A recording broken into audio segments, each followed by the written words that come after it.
Olá, a paz do Senhor. Meu nome é Felipe Stort, seja muito bem-vindo ao meu escritório para mais uma aula da Escola Bíblica Dominical.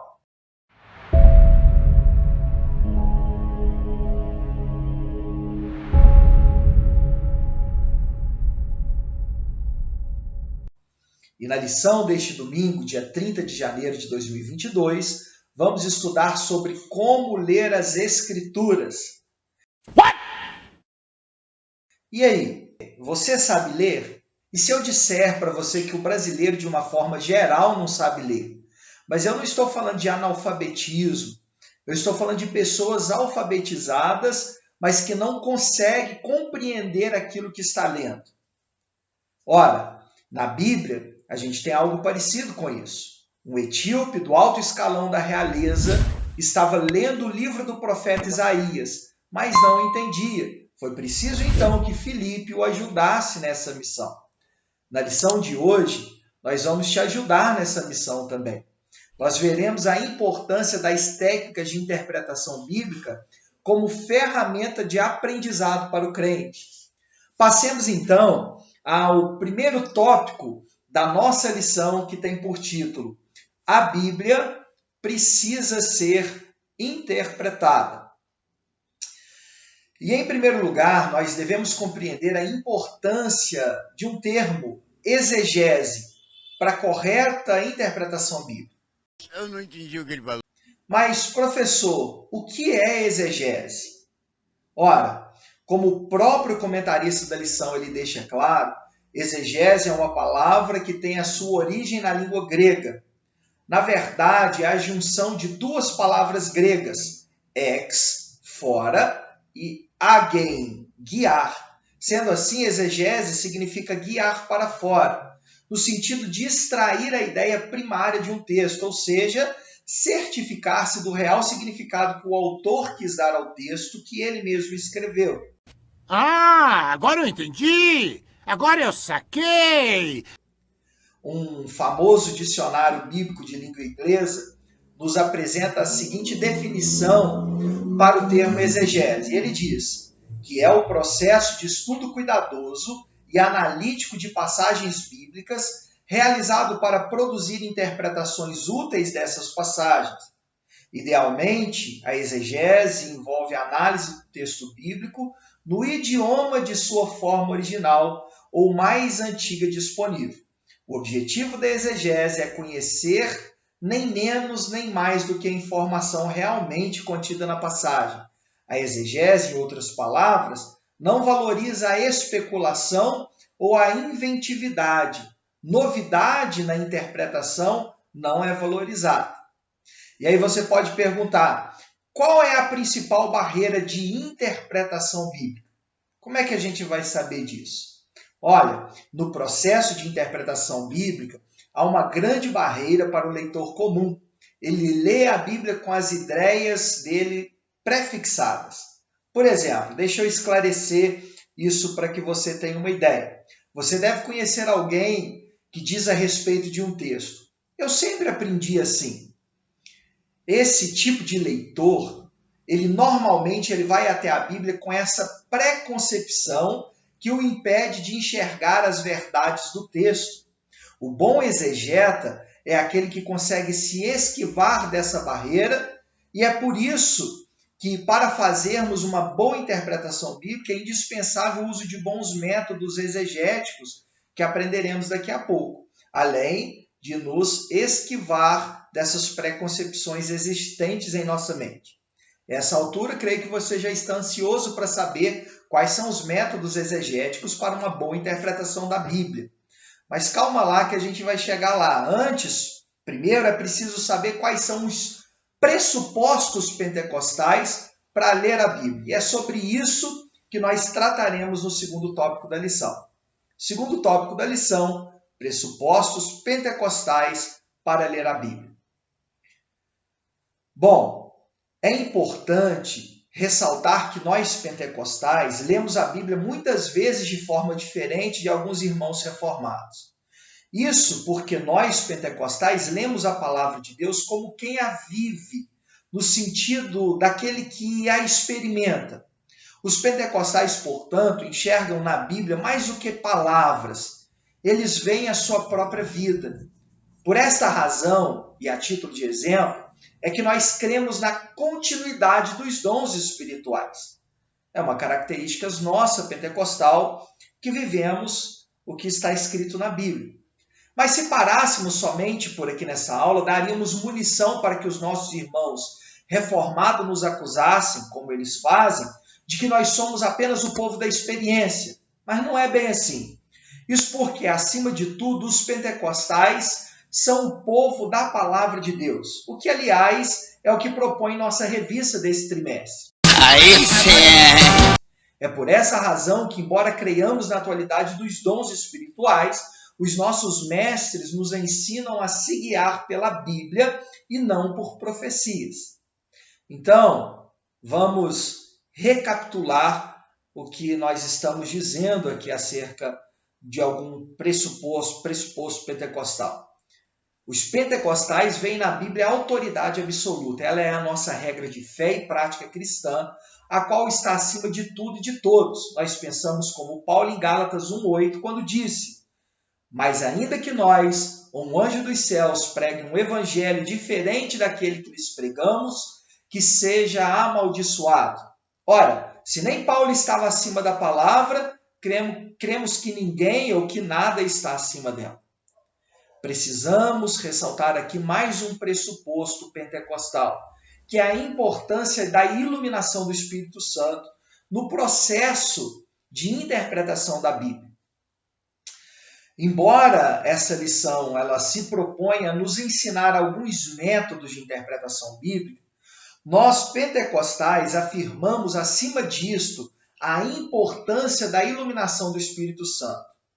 Nenhum método, fique bem gravado aí, nenhum método é infalível.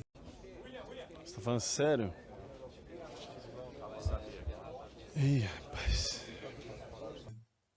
Sendo o Espírito Santo, o Espírito de Deus, o autor da sua palavra, da palavra de Deus, aquele que inspirou cerca de 40 homens a escrevê-la, ele também é aquele que ilumina a mente humana a fim de instruir o povo de Deus no conhecimento tanto teórico quanto prático do próprio Deus.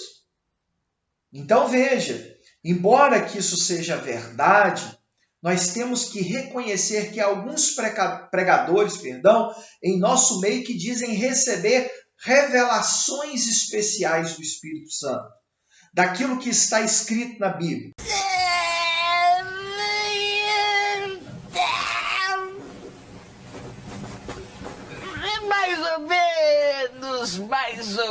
Mais ou menos. Alguns vão até além, afirmam que receberam revelações profundas daquilo que nem está na Bíblia, ou seja, daquilo que está nas entrelinhas. Ora, se nós dermos ouvidos a estes, seremos conduzidos facilmente para onde eles nos quiserem levar. Na rotatória, siga em frente. A verdade é que o Espírito Santo não revela a nós o que está ou o que não está escrito. Ele ilumina a nossa mente quanto àquilo que já foi revelado na palavra de Deus. Quando eu disse agora há pouco que os pentecostais leem a Bíblia diferente porque a leem como quem a vive, eu estava me referindo à importância da experiência pentecostal. Imagine, por exemplo, um cristão reformado lendo Atos dos Apóstolos, capítulo 2. Imagine também um pentecostal lendo. Você consegue perceber a diferença? Enquanto os reformados estão lendo a história da igreja primitiva, nós pentecostais estamos lendo a nossa própria história. Lemos algo que acontece ainda em nossos dias e isso faz toda a diferença. Nós cremos na atualidade dos dons, os reformados não. Com isso em mente, agora, nós estamos aptos a prosseguir para o tópico 3 da nossa aula. Tópico 3 diz regras básicas de interpretação. Quero relembrar a vocês que estão me assistindo que as regras de interpretação não são infalíveis. Não podemos pensar que se nós seguirmos esses métodos, nós não cometeremos erros de interpretação. Essas regras são apenas um meio para nós alcançarmos um fim. Por isso, a gente nunca pode desprezar a oração a Deus pedindo auxílio do Espírito Santo, a iluminação do Espírito Santo nesse procedimento. Agora, sem mais delongas, vamos às regras de interpretação bíblica. Até que enfim! Uma das regras básicas de interpretação da Bíblia é que ela interpreta ela mesma. Às vezes, nós nos deparamos com textos difíceis das Sagradas Escrituras. O que nós vamos fazer se não entendemos? Simples, procure um outro texto que trata do mesmo assunto. Afinal, na Bíblia não tem contradições. Agora, tem outra regra essencial. Procure fazer uma leitura literal sempre que possível. Há textos na Bíblia que são claramente alegóricos e devem ser entendidos dessa maneira. Agora, tem textos que são literais, que não podem ser interpretados com a alegorização ou buscando um sentido profundo ou um sentido espiritual naquilo que é literal. Às vezes, buscar sentido espiritual acaba trazendo uma má compreensão do texto, traz confusão para a igreja, e isso não é bom. Eu me lembro de uma pregação, certa vez, em que um rapaz ele disse sobre o primeiro milagre de Jesus, que é transformado em vinho. Ele pregando, ele tentou alegorizar o texto e espiritualizar, dizendo que cada uma das talhas que Jesus mandou encher de água tinha uma representação, tinha um simbolismo. Olha, ele pregou mais ou menos da seguinte maneira. Ele começou a discorrer sobre o texto e quando foi falar das talhas, ele disse: a primeira significa amizade, a segunda amor, a terceira misericórdia, etc. Errou! Quando na verdade as talhas de pedra significam apenas que são vasilhas de pedra para serem enchidas de água. Veja como tentar espiritualizar acaba trazendo algum tipo de confusão. Então, não pode ser feito isso. Agora, vamos a mais uma regra. Use o contexto para descobrir o significado de um texto. Para interpretar um versículo, procure todo o bloco em que aquele versículo está inserido. Procure o que vem antes, o que vem depois do versículo, aquilo que vai dar um correto entendimento para aquele que está lendo. Estamos, desta maneira, então, chegando ao fim da aula.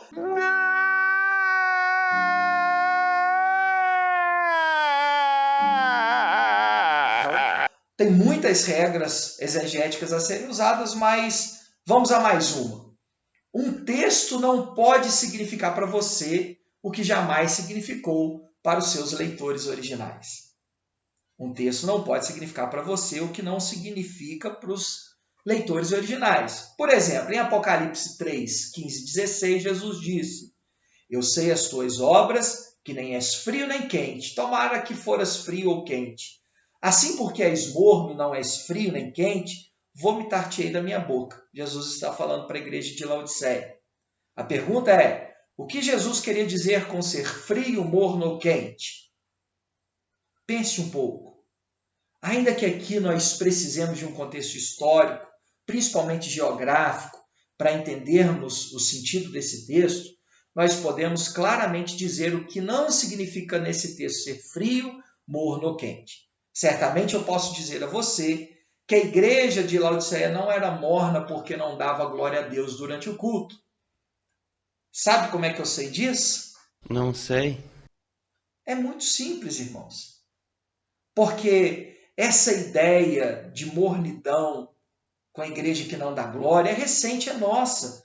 Os primeiros leitores de Apocalipse não entendiam que uma igreja morna era uma igreja que não glorificava. Logo, nós não podemos entender esse texto dessa maneira, porque ele não foi escrito para aquele povo dessa maneira. Conclusão da nossa aula, eu quero dizer para você que estudar a Bíblia é uma tarefa árdua, mas também é uma tarefa prazerosa. É uma tarefa prazerosa. Muitos são os métodos de interpretação dos textos e, claro, nós precisamos usá-lo com sabedoria. Lembrando sempre que eles não são infalíveis, mas são ferramentas que nos auxiliam a interpretar corretamente um texto para a glória de Deus. E aí? Deu para entender essas questões? Ficou claro para você? Conseguiu compreender o que é exegese? Percebeu a sua importância? Ficou para você alguma dúvida? Deixa aqui nos comentários. Deixa aqui que eu estarei respondendo dentro do possível. Um forte abraço para todos, a paz do Senhor e até a próxima aula, se assim o Senhor nos permitir. Fiquem com Deus.